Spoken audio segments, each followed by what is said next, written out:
विष्णु गुरुदेव महेश्वर गुरु साक्षात् परब्रह्म तस्मै श्री गुरुवे नमः। श्री गुरु चरण सरोज रज निज मन मुकुर सुधार बरनउँ रघुवर विमल जसो जो दायक फल चार। बुद्धिहीन तनु जानिके सुमिरो पवन कुमार बल बुद्धि विद्या देहु मोहि हरहु कलेश विकार। बोलिए प्रेम से श्यामा रामचंद्र की, अयोध्या राम लला की, पवन सुत हनुमान की, गंगा मैया की, धरती मैया की, रमणीक धाम की, अपने अपने गुरु महाराज की, छप्पन कोट देवता की जय जय सीताराम।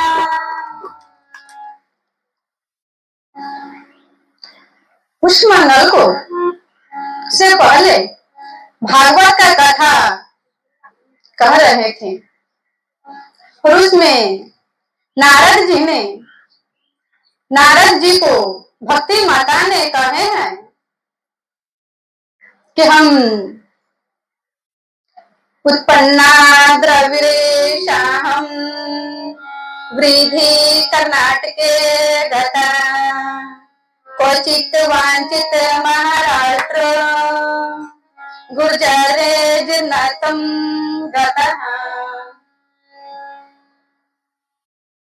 जब नारद जी ने भक्ति माता से पूछा आपने इतना दुखी क्यों है, आपका क्या कष्ट हुआ है, तो भक्ति माता ने बताया कि हे नारद, हमें द्रविड़ में जन्म हुआ, द्रविड़ देश में, और कर्नाटक में मैं बड़ा हुई, महाराष्ट्र में थोड़ा उन्नति हुआ और गुजरात में बहुत उन्नति हुआ, और फिर कलयुग के प्रभाव से हमारा ये दोनों पुत्र हैं ज्ञान और वैराग्य बहुत दुर्बल हो गए हैं, बहुत दुर्बल हो गए हैं। इसके शरीर में बल नहीं है, चलने का भी हिम्मत नहीं है। वृंदावन में आकर के जब हम वृंदावन में आए तो हमें थोड़ा सा हिम्मत आया, शांति आया, हमारा शरीर में थोड़ा हम स्वस्थ हुए, पर हमारा जो दोनों पुत्र हैं ज्ञान वैराग वो दोनों अभी भी अस्वस्थ हैं। इतना कलयुग के प्रभाव है, सब उपेक्षा कर दिया है हमें, कोई भक्ति नहीं करता है, कोई पूजा पाठ नहीं करता है, सिर्फ न जाने क्या क्या व्यसन करते हैं, सारा पूजा पाठ भूल गए हैं। नारद जी ने कहा कि कलयुग के प्रभाव से आप दुखी हो गए हैं, और ये कलयुग में क्या है, जो दुष्ट मनुष्य हैं, जो पापी हैं, जो अधर्मी हैं, जो अपना धर्म से नहीं चलते हैं, वो सुखी रहेगा, उसको सुखी कहेगा कि सबसे बड़ा सुखी वही है, और देखने में भी लग रहा है और देखा भी जाता है। पर जो मनुष्य जो धर्म से चलते हैं, पूजा पाठ करते हैं, नेम व्रत करते हैं, वो दुखी रहेगा। कलयुग का ये प्रभाव है, पर अंत में सुखी वही मनुष्य होता है जो धर्म से चलते हैं। कली के वाला माला मूल मलिना पाप पयोर निधि जन मन मीना।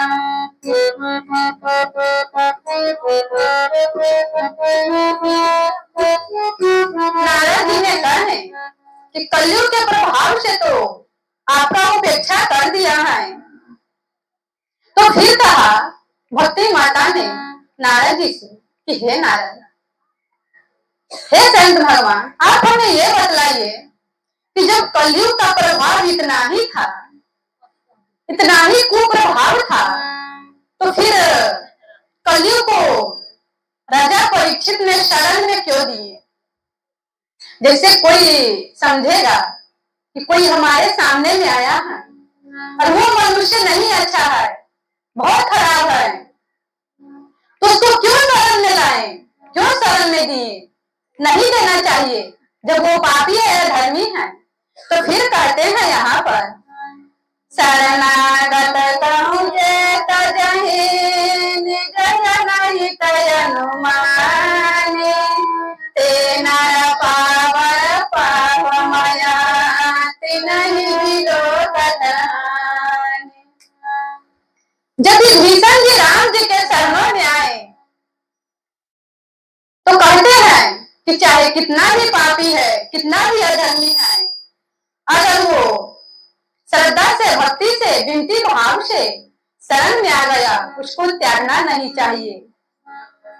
जैसे कई बार देखे गए हैं, बहुत मनुष्य गलती कर लेते हैं, अधर्म कर लेते हैं, बहुत भक्त जन भी ऐसा है, पर फिर गुरु जी से माफी मांगते हैं, शरण में आते हैं, तो फिर गुरु जी उसको क्षमा कर देते हैं, फिर उसको अपना लेते हैं।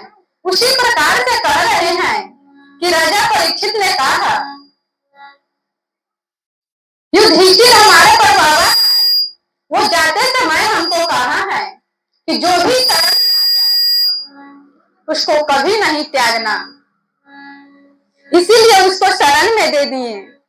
और कलयुग में एक बहुत बड़ा गुण है, वो क्या गुण है? कलयुग केवल नाम आधार, सुमिर सुमरि नर उतरहि पार। कलयुग केवल नाम आधार, सुमिर सुमरि नर उतरहि पार।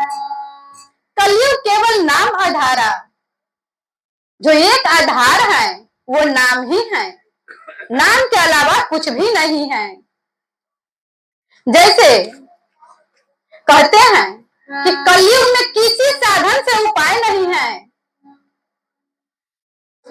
कोई भी साधन नहीं पार किया जा सकता है। इस भव सागर से प्रभु को पा सकते हैं, तो कहेगा क्या साधना से, भक्ति से नहीं? ना तपो विर्न वैदश्च ज्ञाने नापि कर्मणा हरि सद्य भक्ता परमानम तत्र गोपिका। चाहे कितना भी साधन कर ले, तपस्या कर ले, यज्ञ कर ले, पर वो उसका उतना प्रभाव नहीं हो सकता है जितना नाम से वो प्रभु को पा सकते हैं। तो कहेगा कि फिर इसमें क्यों नहीं पार किया जा सकता है? बहुत मनुष्य हैं, साधना कर रहे हैं, भक्ति कर रहे हैं, यज्ञ कर रहे हैं, दान दे रहे हैं, वेद पूजा पाठ कर रहे हैं, क्या इसे उपाय नहीं है? मैं एक छोटा सा उदाहरण आपको दे रही हूं, आप लोग थोड़ा ध्यान से सुनिए। जिस घर में ये जन्म हुआ है, बच्चे से उस घर में सब काम किया है, हमने देखा है। जन्म से पहले भी सब छोड़ दिए थे, सब भक्ति लाइन में है, पर उसको कोई प्रभाव नहीं पड़ा। कलयुग में केवल नाम आधार है, और ये लोग साधना कर रहे हैं, तपस्या कर रहे हैं, तो तपस्या से क्या प्रभाव पड़ेगा? जैसे यहाँ पर देखा जाता है, इतना अच्छा से कीर्तन होता है, कथा हो रहा है, ढोलक हारमोनिया सब चीज है, फिर भी मनुष्य को नींद आ जाता है। पर उसमें कह रहा है कि सिर्फ अकेला और साधना में बैठना, क्या ये मामूली बात है? कलयुग का शरीर होते हुए साधना करके प्रभु को प्राप्त कर ले। बड़े बड़े महात्मा योगी मुनि सबको भी दुर्लभ है आज के समय में तपस्या करना। तपस्या कोई मामूली बात नहीं है। इसीलिए यहाँ पर कहे हैं कि कलयुग केवल नाम आधारा। और ये तो दोनों हैं, पर इस शरीर का जो मौसी है वो महेश जी और लोग जानते हैं। बहुत गए थे गुरुजी, जब गए थे तो नाम जप रहे हैं, सिर्फ कुछ नहीं करते हैं, तपस्या पूजा पाठ नहीं, सिर्फ नाम जप रहे हैं। उसका छोटा सा मरैया है, जैसे यहाँ पर जंगल है, वो अकेला ही घर बनाए हुए हैं। उसका घर में टीवी है, हर समय भागवत लगा हुआ रहता है। कोई सुन रहा है नहीं सुन रहा है। जब हम गए थे तो हम कहे कि भागवत चल रहा है और कोई नहीं सुन रहा है। कहा कि कोई नहीं है, पर ये भागवत हमेशा चलता ही रहेगा। हम कहे क्यों? क्योंकि और जीव जंतु सब हैं, यहाँ के वातावरण जो सब स्वच्छ होता है, शुद्ध होता है, इतना शांति इतना आनंद है उसका घर में। जब गुरु जी गए तो और बहुत वहां पर रिश्तेदार हैं, 3 तल्ला मकान 4 तल्ला मकान है, 3-4 फैक्ट्री सब है, पर उसके घर में गुरुजी नहीं रहे। और उसका घर में छोटा सा मरैया है, उसके घर में गुरुजी रहे। वहां पर भक्ति का प्रकोप है।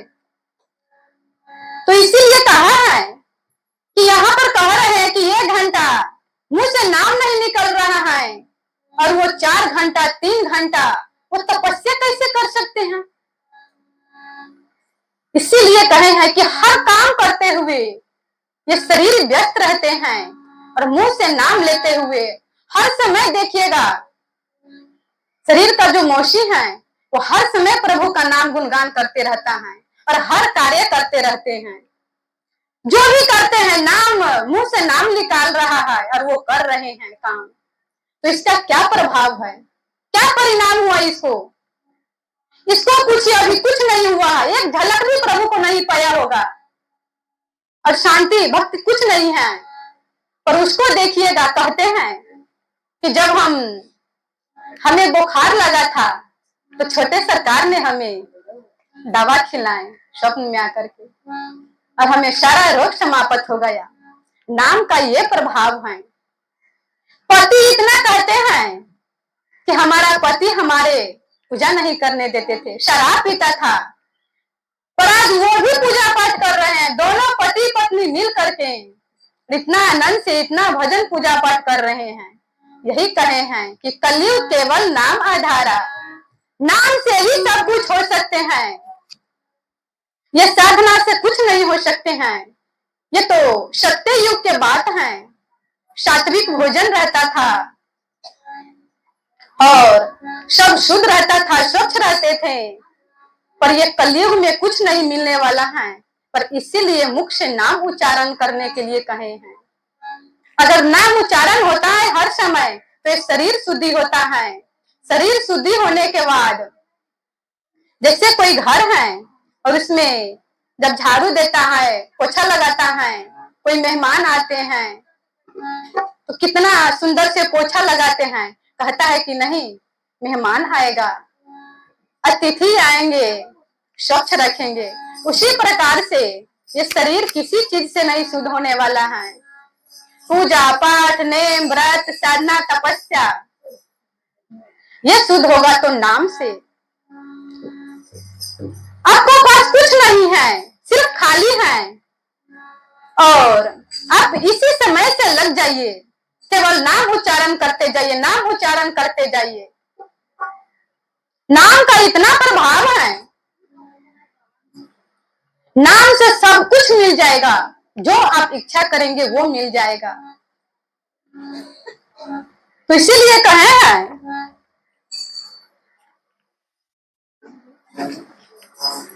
कि जो भक्ति माता का कहा, नारद जी ने बहुत वहां पर ज्ञान दिए,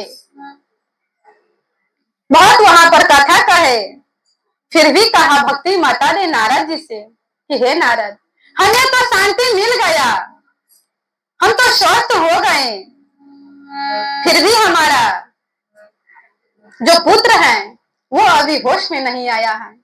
पुत्र के बिना माता कैसे स्वस्थ रह सकते हैं? कैसे उसको सुखी मिल सकता है? आप जिसको जिसको दर्शन दिए वो सभी बहुत खुशी हुए, बहुत आनंदित हुए। पर हमारा पुत्र को अभी होश नहीं आ रहा है। जब कथा कह रहे थे तो थोड़ा उठ करके सुन लेते थे, फिर भी वो बेहोश हो जाते थे, गिर जाते थे। उसका शरीर में हिम्मत नहीं था। बहुत दुखित हो गया, बहुत क्षीण अवस्था हो गई नारद जी को, बहुत चिंतित हो गए और कहा कि हम क्या करें, इसका दुख दूर होगा। फिर जाने के लिए हुआ। भक्ति माता ने कहा, कहते हैं कि तुम तसल्ली न दो, सिर्फ बैठे रहो, रंग महफिल का सारा बदल जाएगा। दुख से तपता हुआ और सताया हुआ मेरा गिरता हुआ दिल संभल जाएगा। ज्ञान वैराग्य आए मेरे होश में, मेरे बेटों का जीवन सुधर जाएगा। संत दर्शन से जीवों को पातक न से, और प्रारब्ध मेरा सुधर जाएगा। दुख से तड़पो मति, सुख में हर्षो मति, प्रभु को भूले तो जीवन बिगड़ जाएगा। प्रभु को भूले तो जीवन बिगड़ जाएगा। जीव जीवन प्रभु ने भजन को दिया, गर्भ भूलाया तो प्रभु से भी छूट जाएगा। तो फिर कहा कि आप बैठे रहिए, थोड़ा तो हमें शांति मिल रहा है। जैसे मनुष्य को बहुत बुखार लगा रहता है, बहुत शरीर में कष्ट हो जाते हैं, तो उसको हॉस्पिटल में ले जाता है और कहते हैं कि अभी ठीक हो रहा है, धीरे धीरे असर पड़ रहा है, पर कहते हैं कि अभी रखना पड़ेगा इसको। उसी प्रकार से कहते हैं कि जब आप नहीं थे तो बहुत बेहोश था, पर आप जब से आए हैं हमें होश आ रहा है, थोड़ा शांति आ रहे हैं, इसीलिए आप बैठ थोड़ा देर और ठहरिए। शांत समागम हरे कथा, तुलसी दुर्लभ हो, श्रोता द्वार लक्ष्मी पापी के भी हो। यहाँ पर ध्यान दे करके थोड़ा सुनिए कि संत समागम हरि कथा, तुलसी दुर्लभ हो। ये जो संतों का समागम है, प्रभु का कथा है, तुलसीदास जी कह रहे हैं कि बहुत दुर्लभ है। सभी मनुष्य को भाग्य में नहीं है, पर सूत द्वार और लक्ष्मी पापी के भी होए। पापी बताया है, पैसा धन बीत या माल खजाना पापी के भी हो सकता है। आप कहिएगा कि हमसे अच्छा तो वो मनुष्य है, वो इतना आनंद से है, खुशी से है, इतना महल अटारी है, पर ये दुर्लभ नहीं बताया है, पापी के भी होए। क्योंकि वो जो पैसा है, रुपया है, वो पापी के घर हो सकते हैं, पर ये भजन पूजा पाठ सबको वश की बात नहीं है, बहुत दुर्लभ है। इसीलिए जो भी हमारे माता बहन है, भैया चाचा हैं, बहुत भाग्यशाली हैं, बहुत पुण्य किए हैं, जो आज इस कथा में बैठे हुए हैं, प्रभु का कथा सुन रहे हैं। तो फिर नारद जी ने कहा भक्ति माता से कि हे भक्ति माता, आपने एक बार प्रभु से कहे थे कि हमें कुछ सेवा दीजिए, मैं आपको सेवा कर सकूं। तो फिर प्रभु ने आज्ञा दिया, बहुत खुश हुआ और कहा कि सभी भक्तों को पुष्टि करो और आगे बढ़ाओ। उसी प्रकार से भक्ति माता ने सेवा करने लगे, भक्तों का पालन करने लगे। तो फिर कहा, भगवान ने खुशी होकर के, जैसे जब बहुत भजन पूजा पाठ कर लेते हैं तो भगवान ने दर्शन देते हैं, और कहते हैं कि वरदान मांगो, तो भगवान खुशी हो करके और भक्ति माता को कहें कि वरदान मांगिए। जब वरदान मांगा, भगवान ने खुशी होकर के कहा कि मुक्ति नाम के दासी, जो मुक्ति है वो तुम्हारा दासी होगा और ज्ञान वैराग्य सेवक होगा। ये जो मुक्ति है तो सतयुग, त्रेता, द्वापर तक ये तो आपके साथ रहे, और जब कलयुग आए तो कलयुग के प्रभाव से ये वैकुंठ में चले गए। वैकुंठ धाम में रह रहे हैं। मुक्ति और ज्ञान वैराग आपका साथ है, पर ये भी बहुत इसका शरीर जीर्ण हो गया है। और इसी प्रकार से ये जो मुक्ति है, मुक्ति नाम के दासी हैं, जब आप बुलाते हैं तो कभी कभी आते हैं, तो कभी कभी क्यों आते हैं? तो क्या इस कलयुग में इतना पाप कर रहे हैं, इतना कुकर्म कर रहे हैं, क्या सभी को मुक्ति मिल जाएगा? सभी को मुक्ति नहीं मिलते हैं। जो पूजा पाठ नेम व्रत करते हैं उसको धाम मिलता है, प्रभु को वैकुंठ में जाते हैं उसको मुक्ति मिलता है। तो भक्ति माता ने बुलाते हैं तो आते हैं, फिर चले जाते हैं। और बहुत अच्छा से समझाए, फिर भी देखा कि कोई प्रभाव नहीं पड़ रहा है। नारद जी ने कहा कोई भी असर नहीं हो रहा है, हम तो इतना ज्ञान भक्ति दे रहे हैं और प्रभु का नाम ले रहे हैं। थोड़ा प्रेम से प्रभु का नाम गुणगान कर लीजिए। श्रीमान नारायण नारायण नारायण,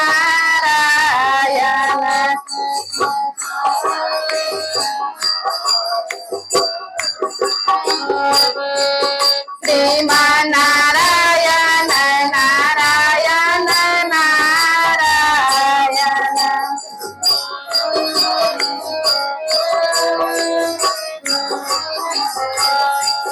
श्रीमान नारायण नारायण नारायण। प्रेम से ताली मारते हुए श्रीमान नारायण नारायण नारायण,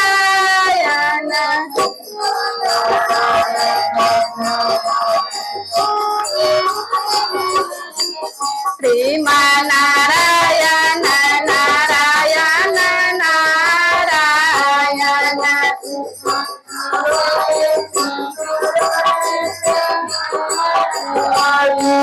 श्रीमान नारायण नारायण नारायण,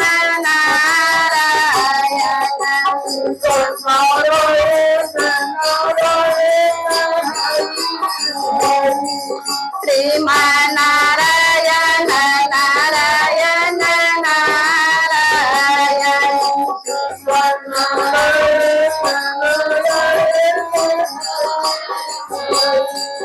लक्ष्मी नारायण नारायण नारायण,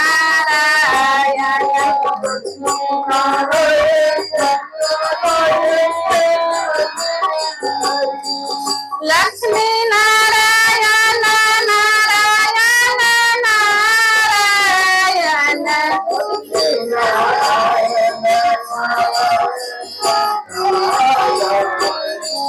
श्रीमान नारायण नारायण नारायण,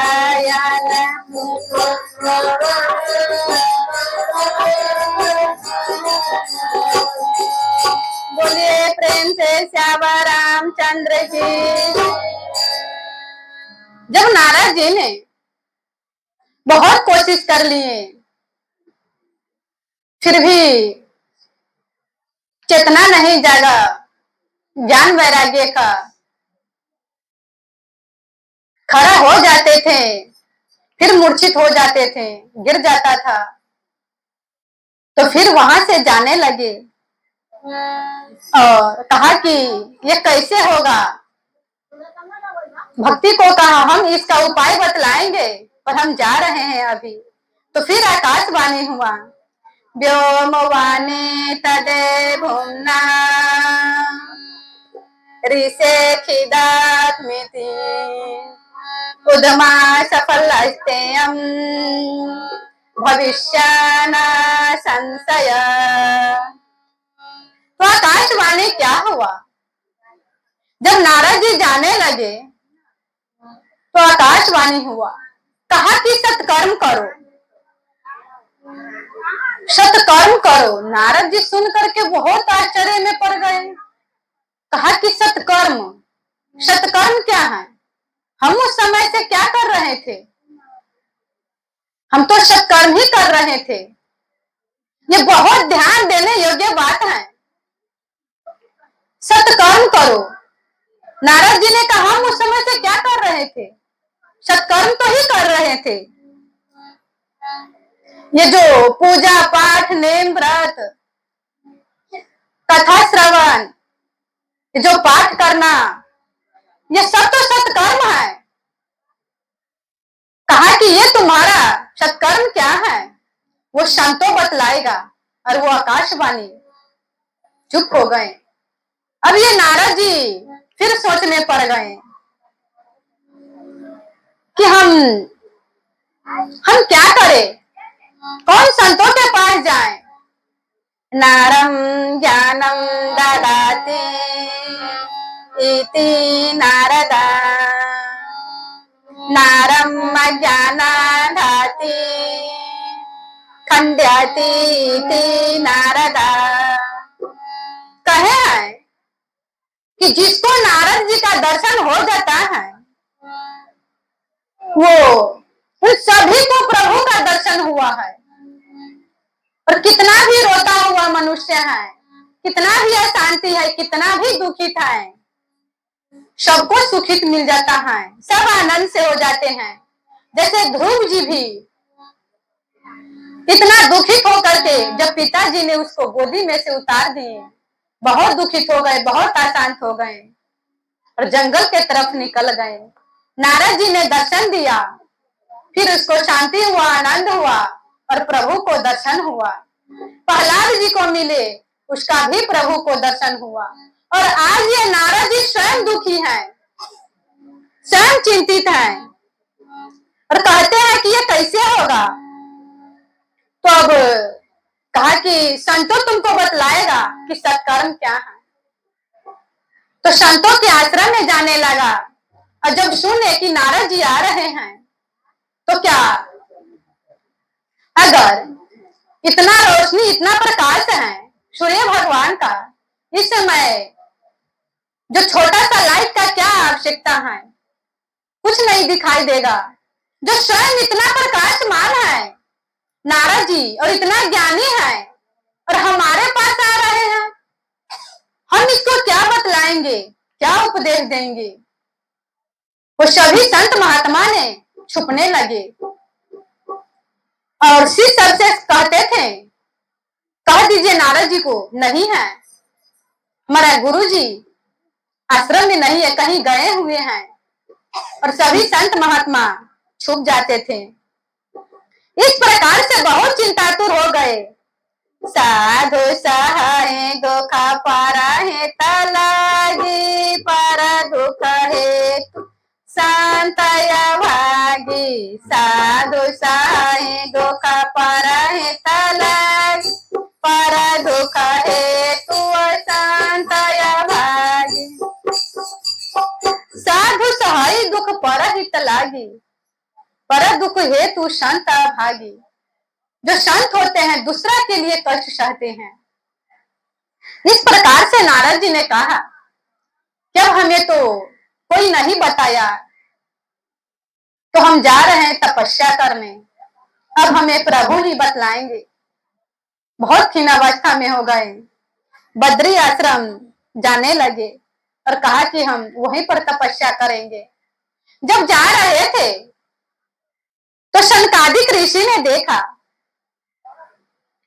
तो कहा, सनकादिक ऋषि ने नारद जी को रुकाया और कहा कि ठहरिए महात्मा, आप कहाँ जा रहे हैं? इतना दुखित क्यों हैं? आप इतना शांति क्यों हैं? तो सनकादिक जब ऐसे पूछे तो नारद जी ने कहा,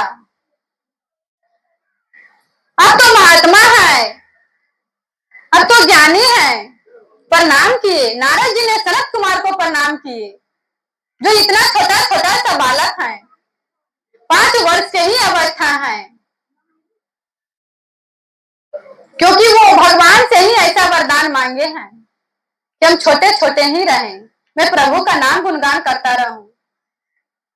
तो कहा कि आप तो हमसे बहुत बड़े हैं, फिर आप हमें ये बतलाइए कि जब हम वृंदावन में गए तो भक्ति माता को देखें और वहां पर ज्ञान वैराग था, वो बहुत अस्वस्थ हैं, और जब हम उसको नेम व्रत पूजा पाठ और ये जो पाठ किया, वेद शास्त्र का नाम गुणगान किए, फिर भी उसको चेतना जागृत नहीं हुआ। और फिर आकाशवाणी हुआ कि सत्कर्म करो। तो सत्कर्म क्या है, आप हमें ये बताएंगे। तो सनत कुमार कहते हैं, सदा सेव्य श्रीमान भागवती कथा, यस्या श्रवण मात्रे हरि अष्टम समाश्रेत। सदा सेव्य श्रीमद् भागवती कथा, ये जो सदा निरंतर जो भागवत कथा है, ये श्रवण कीजिए और ये उसको सुनाइए। ये जो भागवत कथा है, उससे चेतना जागृत हो जाएगा। जैसे कहा है कि अगर सिंह का झुंड आ जाए तो क्या भेड़िया वहां पर टिक सकता है? भेड़िया के बच्चा वहां पर टिक सकता है? भेड़िया का तो बात अलग रहे, कोई नहीं टिक सकता है वहां पर। इसी प्रकार से कहे हैं, ये जो भागवत रूपी कथा है, ये जो गुणगान है, ये जो कलयुग का प्रभाव है, और ये कलयुग इतना हावी कर रहा है मनुष्य पर, वे डर करके स्वयं भाग जाएंगे अगर ये सादा सुनेगा। जैसे ये जो दूध में घी है, तो क्या घी दिखाई देता है? नहीं दिखाई देता है, पर उसमें परिश्रम करना पड़ता है। पर उसको दही जमा करके फिर मक्खन निकालते हैं, फिर इसको मथते हैं, फिर इसमें से घी निकलता है, फिर उसमें कार्य किया जाता है। पूरी कचौरी ये सब छना सकते हैं और कार्य हो सकता है।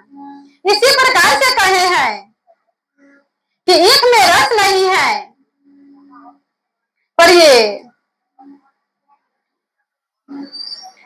इसको पेड़ करके और फिर चीनी बनाते हैं, तो उस चीनी से खीर बनता है।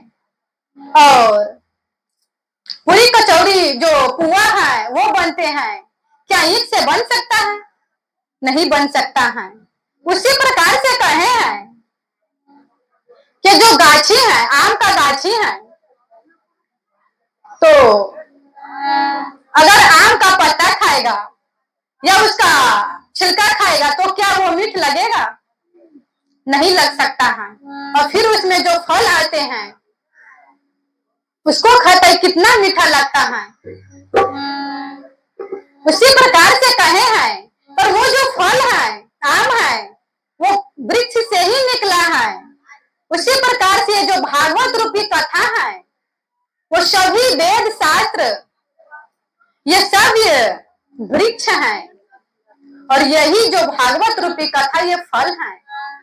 इसका श्रवण किया जाता है, इसको पान करते हैं तो ये मीठा लगता है, और फिर ये कलयुग के प्रभाव से हमें बचाता है। तो कहेगा, क्या इस आम में छिलका रहते हैं, गुठली रहता है, तो उसको फेंक दिया जाता है। केवल आम खाते हैं। तो क्या इस कथा में भी ऐसा है? किसमें से कुछ निकालने वाला है, फेंकने वाला है? तो कहा है कि नहीं, ये इतना मीठा, इतना स्वादिष्ट है, इसमें एक भी बात ऐसा नहीं है कि इसको त्यागने योग्य है, इसको सब पान करने योग्य है। तो बहुत सुंदर बात कहे हैं। कहते हैं कि जो आम होता है या कोई भी फल है, अच्छी होता है, तो जिस फल में अगर वो चोट लगा देता है तो कहते हैं कि वो मीठा होता है। और या जो फल मीठा होता है उसी में वो चोट मारते हैं, जो खट्टा रहते उसमें नहीं मारते हैं। उसी प्रकार से कहे हैं कि जो भागवत कथा है तो इसमें पहले कौन श्रवण किए? सुखदेव जी ने, जो सुत जी कहते हैं, पहले वो श्रवण किए और ये भागवत रूपी कथा इसको पान किए। तो फिर कहा है कि भागवत कथा का इतना प्रभाव है कि 5 ऐसा दोष है कि कोई भी, जैसे इतना पाप हो जाते हैं, बहुत ऐसा पाप है, कहते हैं कि ये प्रायश्चित करेगा, ये काम करेगा तो इसका पाप समाप्त हो जाएगा। पर 5 ऐसा पाप है कि किसी भी प्रायश्चित से समाप्त नहीं होते हैं, कोई भी प्रायश्चित नहीं है उसका लिए। एक ब्रह्म हत्या और गौ हत्या, और फिर कहें कि स्वर्ण चोर, जो सोना को चोरी करते हैं, और मदिरा पीने वाले, और वर्ण संकर, एक गर्भ हत्या। जो गर्भ हत्या है, कितना भी प्रायश्चित कर लिया जाए, आज बहुत मनुष्य कर रहे हैं, इसको खेल समझ लिया है, इसको कोई पाप नहीं लगेगा, और चेक करा लेते हैं, पुत्री होते हैं उसको मार देते हैं गर्भ में। ये बहुत बड़ा पाप है। जैसे आप देखिएगा कि बहुत जो माता हैं, बाज हैं, कितना भी उपाय कर रहे हैं, कितना भी कोशिश कर रहे हैं, उसको कोई पुत्र पुत्री नहीं होता है। क्यों नहीं हो रहे हैं? क्योंकि वो हिंसा किया है गर्भ में, और आगे इसको भारी बहुत दुख मिलेगा। इसीलिए इसका जो प्रायश्चित है नहीं होता है। इसका प्रायश्चित एक ही है, वो भगवत कथा। अगर हो गया है गलती से तो भगवत कथा कर करके और ये नियम से व्रत लेकर के ये 7 दिन तक लगातार कराएगा, तब ये प्रायश्चित होगा। अन्यथा किसी भी उपाय से ये चाहे कितना भी दान दे देगा, कितना भी पूजा कर लेगा, कितना भी यज्ञ करेगा, कोई प्रायश्चित नहीं होता है। तो इसलिए यहाँ पर कहे हैं कि जो एक यही उपाय है। और सनकादिक ऋषि ने कहा कि आप स्वयं इतना खिन्न हैं और इतना दुखी हैं, इतना अशांति हैं, तो आप ही तो बतलाए थे। जब एक बार व्यास जी भी एक बार बहुत दुखी थे, बहुत अशांति थे, वो भी चिंतित में थे। तो जब आपका दर्शन हुआ और नारद जी ने देखा तो व्यास जी से पूछे कि आप क्यों इतना दुखित हैं और आपको क्या हुआ है, तो फिर बतलाएं। व्यास जी ने कहा नारद जी से कि हमें समझ में नहीं आ रहा है कि हम क्या करें और क्या नहीं करें। हमने 17 पुराण लिखा, महाभारत लिखे, और फिर भी मेरा मन अशांत है, सुखी नहीं है, यह अशांति क्यों है? हमें पकड़ में नहीं आ रहा है, हमें स्वयं समझ में नहीं आ रहा है। जैसे एक उदाहरण से, बहुत मनुष्य का शरीर में रोग तो रहता है, कष्ट तो रहता है, पर कहते हैं कि ये तो हमें दुख है, पर हमें समझ में नहीं आ रहा है किसका अंदर में क्या दुख है, किस लिए ये हो रहा है। तो डॉक्टर से जाते हैं और चेक करा के पता लगता है, तब ये बतलाते हैं। उसी प्रकार से कहे हैं कि हमें समझ में नहीं आ रहा है, आप ही बतलाइए। तो नारद जी ने कहा कि आप तो सभी ग्रंथ लिखे हैं, पर ये जो भागवत रूपी कथा है आप ये नहीं लिखे हैं, क्योंकि जो संसारी मनुष्य हैं तो ये जो भागवत सुन करके, ये महाभारत पुराण सब, उसको तो शांति मिल जाएगा, पर जो अनन्य भक्त है, जो ज्ञानी है, तो केवल प्रभु का जो रस लीला होता है, आनंद देने वाला होता है, वही सुन करके शांति उसको मिलेगा। तो आपने एक ऐसा ग्रंथ तैयार कीजिए और सब में से चुन करके तो इसमें रस मिल जाए, जो प्रभु का भक्त है उसमें आनंद में खो जाए। तो ये भागवत रूपी कथा ही, जो ये भागवत है, ये व्यास जी ने लिखा नारद के कहने पर। तो सनकादिक ने कहा कि क्या आप ही बतलाए हैं और आप भूल गए हैं? तो फिर नारद जी ने थोड़ा सुख हुआ और फिर मन शांत हुआ और पूछा कि हे महात्मा, आप हमें यह बतलाइए कि कितना दिन किया जाएगा, किस विधि से किया जाएगा और इसका कैसे होगा, हम कहाँ पर करें? एक कथा का भी नेम से, जो नेम होता है, विधि होता है, उस प्रकार से सुनते हैं। तो कहा कि हरिद्वार में गंगा जी के तट पर चलिए और वहीं पर कथा होगा, और वहां जो हरिद्वार है, जितना भी जानवर सब है, वो सब मिल करके रहते हैं। जैसे आपने देखिएगा, जो शिव जी का वाहन है उसका बैल है, और पार्वती मैया का उस बाघ है, और गणेश जी का चूहा है। क्या किसी न किसी से मिल सकता है? नहीं मिलने वाला है। बाघ चाहे तो जिस समय मुझ तो जो चूहा छोटा सा होता है, एक झपटा में ही निकल लेगा, फिर भी वो मिला करके सब मिलजुल के रह रहे हैं, क्योंकि वहां पर शिव जी का एक स्थान है, प्रभु का नाम गुणगान हो रहे हैं। उसी प्रकार से कहे हैं कि हरिद्वार एक ऐसा स्थान है जो भक्ति का स्थान है, बहुत सुंदर स्थान है। वहीं पर चलिए और वहां पर बहुत शांत वातावरण है, सभी जानवर से मिलजुल करके रहते हैं, किसी में वैर भाव नहीं है।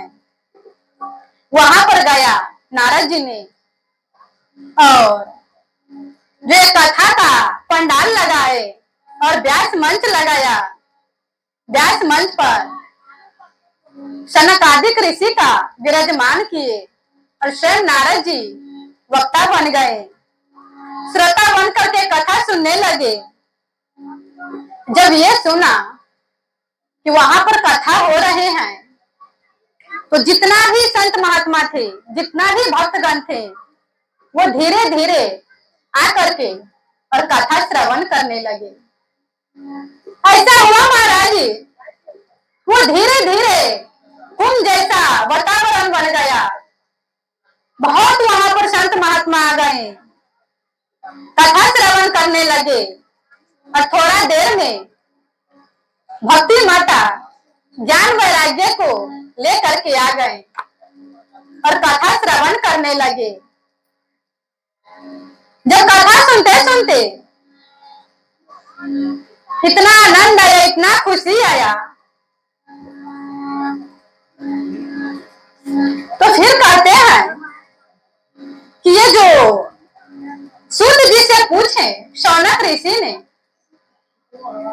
इसका इतना प्रभाव क्यों है? जब भागवत कथा का ही प्रभाव बतलाया है तो इतना प्रभाव क्यों है? तो सूत जी ने कहते हैं बहुत सुंदर से कि जब प्रभु ने गोलोक धाम जा रहे थे तो उद्धव जी ने भगवान से कहे कि प्रभु आप न जाइए, आपको भक्तों का आश्रय कौन होगा? वो भक्त कहाँ जाएंगे? जैसे हम सब कहते हैं कि थोड़ा सा दुख होते हैं, कष्ट होते हैं तो गुरु जी तर आते हैं और वो कष्ट सुनाते हैं, दुख सुनाते हैं, फिर हमको शांति रहता है। तो प्रभु आपका जो भक्त है वो कहाँ जाएगा? और ये कलयुग आ गया है और बहुत कष्ट होगा, भक्तों का बहुत दुख होगा। तो भगवान ने कहा बहुत सुंदर से उद्धव जी को कि हम तो जा रहे हैं, पर ये जो भागवत कथा है इसमें प्रभु ने अपने आप को विराजमान कर लिए और कहा कि ये जो श्रवण करेगा और ये जो निम्न रस से सुनेगा उसको शांति मिलेगा, आनंद मिलेगा। ये जो भागवत है स्वयं भगवान श्री कृष्ण है। बोलिए प्रेम से श्यावर रामचंद्र की। इसीलिए यहाँ पर कहे हैं कि जो भागवत का इतना प्रभाव है तो बहुत सुंदर से कहे हैं कि इसका अगर किसी घर में एक श्लोक आधा श्लोक इसका पाठ करेगा तो इसका यज्ञ का फल मिलेगा। अश्वमेध यज्ञ, राजसूय यज्ञ। आप जानते हैं अश्वमेध यज्ञ किसको कहते हैं, राजसूय यज्ञ किसको कहते हैं? अभी थोड़ा सा यज्ञ करता है, पूजा पाठ करता है, हवन करते हैं, सत्यनारायण जी का पूजा होता है, उसमें भी मनुष्य कंजूसी कर लेते हैं। कहते हैं जब दुकानदार के पास जाते हैं तो भगवान का पूजा करना है, जो सबसे खराब होगा ना वही हमको दे दो। ये तो भगवान वैसा ही पूजा होगा। इसी प्रकार से नारियल ले आते हैं जो सबसे खराब होता है, कपड़ा ले आते हैं और पूजा करा देते हैं। पर वो अश्वमेध यज्ञ कैसे करेगा? उसमें 1 लाख 2 लाख इतना पैसा समाप्त होता है, इतना लगता है। पर आज तो मनुष्य 100-500 रुपया भी खर्च नहीं करना चाहते हैं। हाँ, वो संसारी में कर देगा, अपना लिए कर लेगा, पर भजन पूजा पाठ के लिए नहीं करेगा, इसमें कंजूसी करेगा। तो इसीलिए कहे हैं कि थोड़ा सा पाठ भी कर लेगा उससे ज्यादा फल मिलेगा। 1 श्लोक 2 श्लोक आधा श्लोक, पर आज किसी के घर में भागवत रामायण गीता देखने को नहीं मिलेगा। और इतना छोटा छोटा सा बच्चा है, मोबाइल चलाना जानते हैं, फिर ये भागवत गीता क्या है वो नहीं जानते हैं, क्योंकि वैसा संस्कार नहीं है, वैसा माता पिता ज्ञान नहीं दे रहे हैं। बात से इतना प्रभाव है। तो फिर जब ये कथा सुन रहे थे तो इतना उसको सुख मिल गया, आनंद मिला। तो फिर भक्ति माता और ज्ञान वैराग बहुत खुशी हो गए और आनंद में आकर के नृत्य करने लगे। बोलिए प्रेम से भक्ति माता की। तो जप तप जोग से जो भागवत कथा है वो अधिक शांति देता है, आनंद देते हैं। यज्ञागर्जति सप्ताह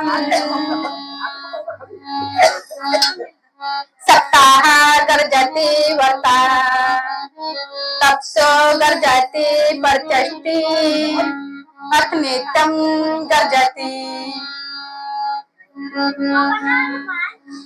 अजी ई नरवा के बउआ कहाँ गेले से बताता ई हमरा अच्छा से बात करेगा उसको ही शांति मिलेगा, अपना अंदर उतारेगा। बोलिए प्रेम से श्याम रामचंद्र की।